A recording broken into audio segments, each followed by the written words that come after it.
for the rest of us.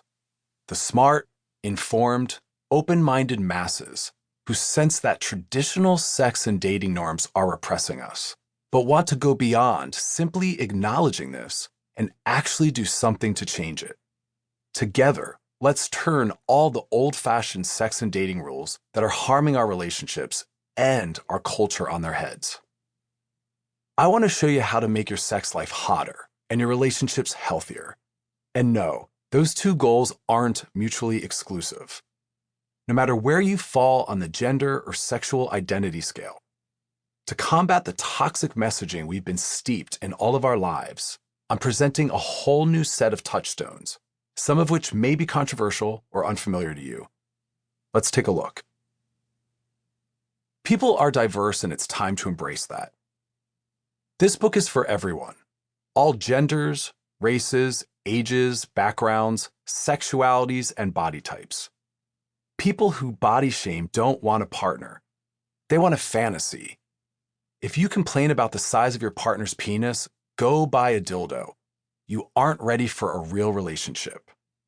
I'm in support of redefining gender, embracing all kinds of sex, killing stereotypes, and empowering people to be who they are, both in and out of the bedroom. There are no more dating rules or sex rules, period.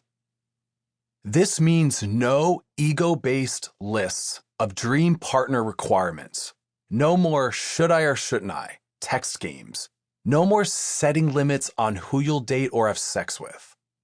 I advocate for doing what feels right, even if that's texting her 5 minutes after you've met, having sex with him on the first date, or trying any consensual type of kink, fantasy, or non-traditional relationship that turns you on. Self-acceptance is everything. This means learning to radically accept not just your body, but your mind and your sexual desires.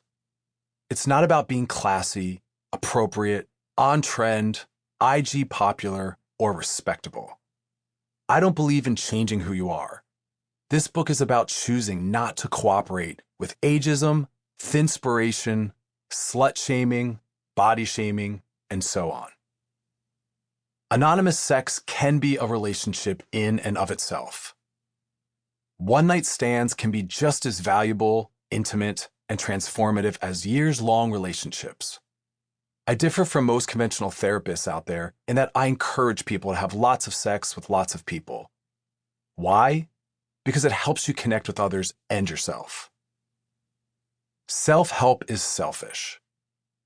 As a culture, we're overly focused on individualism and self, often forgetting that we grow most within relationships. Plus, we're always in relationships.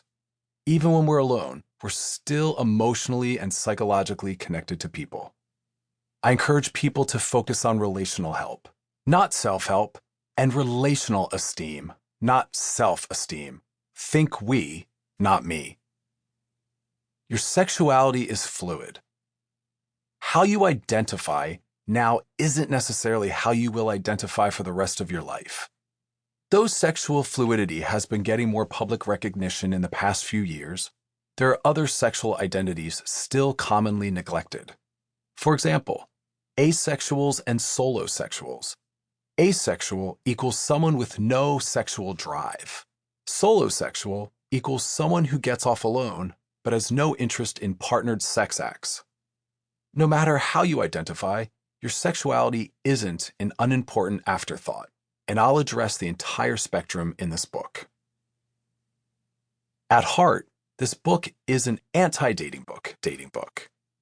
It scraps all the worn-out ideas of men being from Mars and women being from Venus, not to mention the backwards concept of acting like a lady, thinking like a man. It scoffs in the face of pretty much every well-regarded relationship expert on TV or otherwise.